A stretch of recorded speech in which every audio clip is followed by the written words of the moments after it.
नमस्कार, मैं चुनचुन कुमार। स्वागत है झारखंडी हिंदी न्यूज पर। चलिए जानते हैं आज की छोटी बड़ी सभी महत्वपूर्ण खबरों को। हेमंत सोरेन ने अमृत वाहिनी ऐप किया लॉन्च। ऑक्सीजन आईसीयू बेड की जानकारी समेत मिलेगी ये सारी सुविधा। राज्य में कोरोना संक्रमण पर काबू पाने का लगातार प्रयास हो रहा है। अब अमृत वाहिनी के जरिए कारगर व्यवस्था की ओर एक कदम बढ़ाया गया है। इसके तहत वेब पोर्टल, मोबाइल ऐप और चैटबॉक्स के माध्यम से राज्य के अस्पतालों में ऑक्सीजन बेड और वेंटिलेटर युक्त आईसीयू की उपलब्धता की जानकारी पाने के साथ उसकी ऑनलाइन बुकिंग भी की जा सकती है। व्हाट्सएप चैटबॉक्स के माध्यम से चिकित्सीय परामर्श और कोविड से संबंधित सभी प्रकार की जानकारी मोबाइल पर उपलब्ध होगी। ये बातें मुख्यमंत्री हेमंत सोरेन ने शुक्रवार को अमृत वाहिनी वेबसाइट, ऐप और चैटबॉक्स के उद्घाटन के मौके पर कही। प्रवासी मजदूरों के लिए सभी सुविधाओं से लैस है खेलगांव क्वारंटाइन सेंटर। खेलगांव में बनाए गए क्वारंटाइन सेंटर में 3 शिफ्ट में दंडाधिकारी और सहयोगी कर्मी तैनात किए गए हैं। साथ ही यहां प्रवासी मजदूरों के खानपान एवं रहने आदि संबंधी व्यवस्था के साथ साथ रैपिड एंटीजन टेस्ट की भी व्यवस्था की गई है। इसके वरीय प्रभार में सहायक जिला खनन पदाधिकारी रांची को प्रतिनियुक्त किया गया है। शुक्रवार को उपायुक्त छवि रंजन ने प्रवासी मजदूरों के लिए खेलगांव स्थित टाना भगत स्टेडियम में बनाए गए क्वारंटाइन सेंटर का निरीक्षण किया। उन्होंने स्वास्थ्य सुविधा के साथ साथ भोजन, जलपान, पेयजल एवं बिजली की व्यवस्था भी दुरुस्त रखने के निर्देश दिए। इस दौरान डीडीसी विशाल सागर, एसडीएम सदर उत्कर्ष गुप्ता एवं प्रतिनियुक्त पदाधिकारी उपस्थित थे। रांची एयरपोर्ट पर एक ही दिन में उतरे वायुसेना के 7 विमान, कारण आप भी जानिए। रांची के बिरसा मुंडा एयरपोर्ट पर वायुसेना के विमानों से ऑक्सीजन के टैंकर आने का सिलसिला जारी है। शुक्रवार को दिल्ली से ऑक्सीजन के टैंकर लेकर एयरफोर्स के 7 विमान रांची एयरपोर्ट पर पहुंचे। इन विमानों पर 10 ऑक्सीजन टैंकर, सभी ऑक्सीजन टैंकर रांची एयरपोर्ट से बोकारो के लिए रवाना हो गए हैं। बोकारो से ऑक्सीजन लेकर यह टैंकर लखनऊ, भोपाल, बड़ौदा आदि शहरों को जाएंगे। इसके अलावा 200 की संख्या में मेडिकल साजो सामान लेकर एक विमान रांची एयरपोर्ट पर उतरा है। शुक्रवार को रांची एयरपोर्ट से विभिन्न शहरों के लिए 15 उड़ानें गई है। यह उड़ानें दिल्ली, मुंबई, कोलकाता, चेन्नई, अहमदाबाद, हैदराबाद, पटना और बेंगलुरु के लिए गई है। झारखंड में इस दिन शुरू होगा 18+ corona vaccine. CM Hemant Soren आज करेंगे बड़ा ऐलान।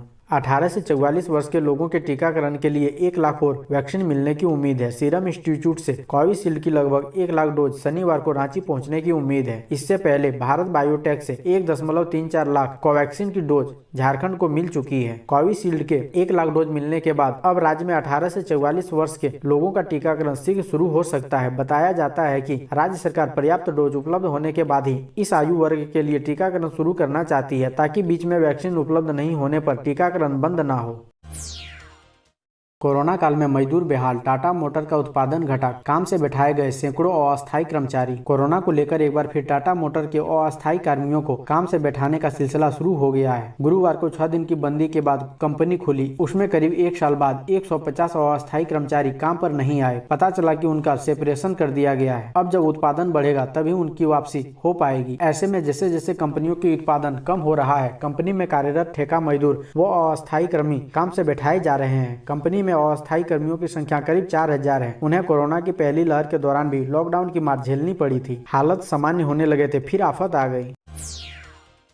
सीबीएसई 10वीं बोर्ड के परीक्षार्थी अगर मार्किंग पॉलिसी में होते हैं फेल, तब भी रहेगा एक और मौका, देना होगा कंपार्टमेंटल परीक्षा। कोरोना संक्रमण के बढ़ते स्तर को देखते हुए शैक्षणिक सत्र 2020-21 की 10वीं बोर्ड परीक्षा को रद्द कर दिया गया है। सीबीएसई स्कूल अब खुद की मूल्यांकन कमेटी के साथ विद्यार्थियों का रिजल्ट तैयार करेंगे। अगर कोई विद्यार्थी असफल हो जाते हैं तो उनके पास कंपार्टमेंटल परीक्षा देने का विकल्प होगा। सीबीएसई ने इस वर्ष कंपार्टमेंटल परीक्षा के संचालन का जिम्मा स्कूलों को ही दिया है। स्कूल को सिर्फ कंपार्टमेंटल परीक्षा में शामिल हो रहे विद्यार्थियों और परीक्षा के विषय की जानकारी सीबीएसई को देनी होगी।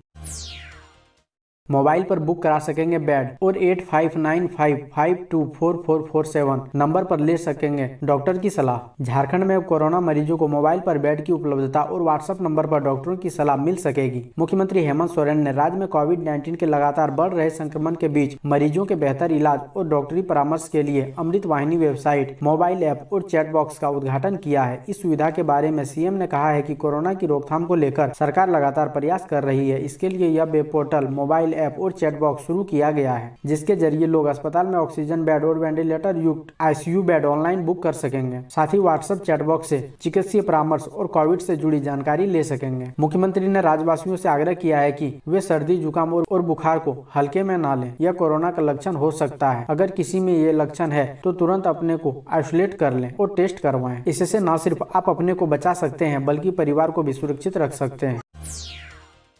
एक सप्ताह के बाद आई अच्छी खबर। कोरोना पॉजिटिविटी रेट घटकर 35.95 पर पहुंचा। Recovery rate 78.14%। लोह नगर वासियों के लिए राहत की बात है कि कोविड-19 के सेकेंड वेव का प्रकोप बढ़ने के 7 सप्ताह के बाद पॉजिटिविटी रेट बीते मंगलवार को 48.93% की तुलना में घटकर 35.95 पर पहुंच चुका है। वहीं रिकवरी रेट भी बढ़कर 78.14% तक पहुंच चुका है। लेकिन मात्र 3 दिन में 66 शहरवासियों की मौत कोरोना वायरस के संक्रमण से हो गई है। टाटा मैन हॉस्पिटल के स्वास्थ्य सलाहकार डॉक्टर राजन चौधरी ने शुक्रवार शाम टेली कॉन्फ्रेंस के माध्यम से यह जानकारी दी। उन्होंने बताया कि कोविड संक्रमण अभी अपने उच्चतम स्तर पर है और हम उम्मीद कर सकते हैं कि कुछ दिनों में संक्रमण का स्तर कम होगा। कोरोना की तीसरी लहर से कैसे बचेंगे, सरकार ने बताया उपाय। गाइडलाइन का करना होगा पालन। केंद्र सरकार के मुख्य वैज्ञानिक सलाहकार विजय राघवन ने कहा है कि अगर सावधानी बरती जाए तो हम महामारी कोरोना वायरस की तीसरी लहर आने से रोक सकते हैं। उन्होंने कहा कि अगर सभी सावधानी बरतें और गाइडलाइन को फॉलो करें तो शायद कुछ ही जगहों पर कोरोना की तीसरी लहर आएगी या फिर कहीं भी नहीं आएगी। राघवन ने कहा कि यदि जरूरी उपायों को अपनाया गया तो देश के हर हिस्से में कोरोना की तीसरी लहर नहीं आएगी। इससे पहले उन्होंने गुरुवार को कहा था कि देश में कोरोना की तीसरी लहर जरूर आएगी। उनकी इस टिप्पणी के बाद देश में कोरोना का खतरा और बढ़ने की आशंका जताई जाने लगी थी। इस पर सफाई देते हुए राघवन ने शुक्रवार को कहा कि यदि सावधानी बरती गई तो यह हर जगह नहीं आएगी। साहिबगंज थाना प्रभारी मौत के मामले पर संदेह, सोशल मीडिया पर उठ रहे हैं ऐसे सवाल। साहिबगंज की महिला थाना प्रभारी रूपा तिर्की की मौत संदिग्ध परिस्थितियों में हो गई थी। उनका शव उनके क्वार्टर में फंदे से लटका हुआ पाया गया था। मामले की जांच कर रही पुलिस पहली नजर में इसे आत्महत्या मानकर चल रही है, लेकिन बाद में सोशल मीडिया में वायरल रूपा तिर्की की आखिरी तस्वीर से आत्महत्या के दावों पर सवाल उठने लगे हैं। लोग इस फोटो के साथ कुछ सवाल भी साझा कर रहे हैं। सवाल मुख्य रूप से घटना के बाद मामले की जाँच से जुड़े पहलुओं पर उठाए जा रहे हैं, जिन्हें सुलझाने के बाद पुलिस भी केस की तह तक पहुंच सकती है। साहिबगंज की महिला थाना प्रभारी रूपा तिर्की का शव क्वार्टर से मिलने के मामले में डॉक्टरों की टीम ने पोस्टमार्टम रिपोर्ट पुलिस को सौंप दी। सूत्रों के अनुसार रिपोर्ट में मौत का कारण हैंगिंग बताया गया है। भ्रष्टाचार या लापरवाही, झारखंड के अस्पताल के पास 38 वेंटिलेटर, चालू हालात में सिर्फ 3। झारखंड में कोरोना के मामले काफी तेजी से बढ़ रहे हैं। आंकड़े बताते हैं कि सक्रिय मरीजों की संख्या में तो बढ़ोतरी हो ही रही है, इसके अलावा स्वास्थ्य सेवाओं की पोल भी खुलती दिख रही है। अब इन सबके ऊपर लापरवाही की भी ऐसी खबरें सामने आ रही है जिस वजह से कोरोना काल में लोगों की जिंदगी पर बन आई है। ताजा मामला हजारीबाग के मेडिकल कॉलेज अस्पताल का है, जहाँ पर कहने को 38 वेंटिलेटर है, लेकिन काम करने वाले सिर्फ 3 है। अस्पताल और जिला प्रशासन ने इस पूरे मामले पर लगातार पर्दा डालने की कोशिश की है। उनकी तरफ से अपनी विफलताओं को लगातार छिपाने का प्रयास हुआ है, लेकिन अब सच सामने आ गया है और पता चला है कि ये वेंटिलेटर पिछले 1 महीने से खराब पड़े हैं, लेकिन इन्हें समय रहते ठीक करवाने की किसी ने सूद नहीं ली है। जानकारी मिली है कि इन सभी वेंटिलेटर को पिछले साल खरीदा गया था।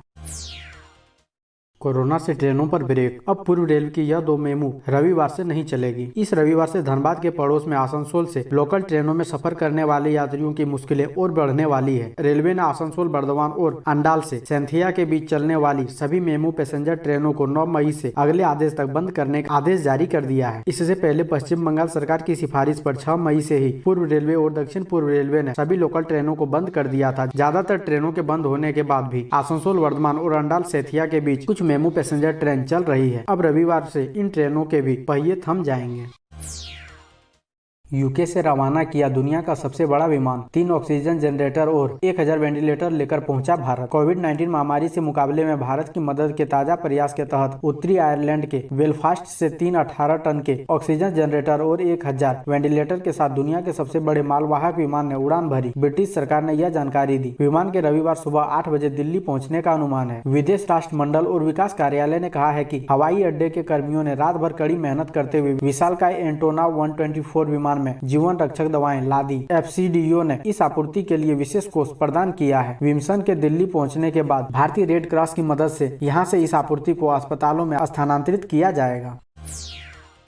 कोरोना को डाउन करने के लिए नगर निगम ने चलाया सफाई अभियान। राजधानी को साफ सुथरा बनाने के लिए और बरसात में होने वाली जल भराव से निजात दिलाने के लिए नगर आयुक्त मुकेश कुमार ने चलो कोरोना को करें डाउन, रांची बनेगा नंबर 1 टाउन नामक अभियान चलाया है। इस अभियान के तहत राजधानी को साफ सुथरा किया जा रहा है, साथ ही राजधानी के नालों और नलियों को साफ किया जाएगा। इस अभियान के तहत शुक्रवार को वार्ड नंबर 20 के बड़ा लाल स्ट्रीट, वार्ड नंबर 24 में ओल्ड एजी कॉलोनी, वार्ड नंबर 15 में अजुमन कॉलोनी, वार्ड नंबर 49 में मनी टोला, वार्ड नंबर 52 में एकता नगर, वार्ड नंबर 18 में नवा टोली बरगेन बाजार के पास, वार्ड नंबर 10 के बैंक कॉलोनी, वार्ड नंबर 26 के Harmu housing colony, Ratu road कब्रिस्तान, इरगू टोली आदि स्थानों पर पे लोडर और सफाई कर्मियों की मदद से नाले और नालियों की सफाई कराई गई।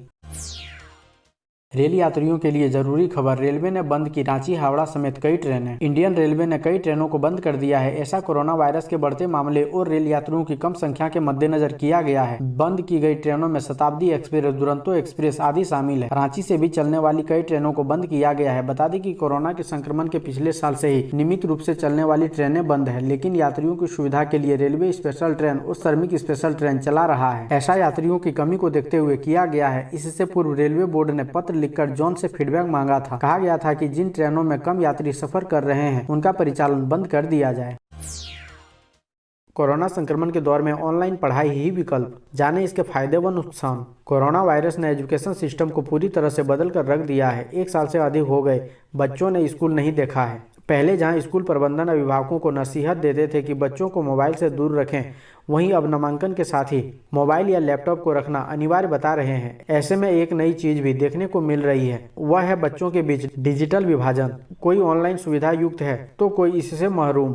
स्कूलों को समझ में नहीं आ रहा है कि ऐसी परिस्थिति में वे छात्रों को कैसे पढ़ाएं। हजारों बच्चे ऐसे हैं जिनके स्कूल में ऑनलाइन क्लास तो चल रही है, लेकिन वे या तो पढ़ाई नहीं कर पा रहे हैं या कर भी रहे हैं तो उनका समुचित फायदा नहीं मिल पा रहा है। कारण तरह तरह के हैं। कहीं इंटरनेट की समस्या है तो किसी के पास मोबाइल व लैपटॉप नहीं है। स्मार्टफोन है तो इंटरनेट की स्पीड काम लायक नहीं है। किसी के पास छोटे बच्चों के साथ बैठने का समय नहीं है तो किसी बच्चे का मोबाइल का स्क्रीन देखने से आंखों में समस्या शुरू हो गई है। समस्याएं तरह तरह की है, बावजूद अभी ऑनलाइन क्लास का कोई और दूसरा विकल्प भी नहीं है। ऐसे में अभिभावक हो या शिक्षक या फिर छात्र, सभी ऑनलाइन को सुलभ या सुविधा युक्त होने की बात कह रहे हैं।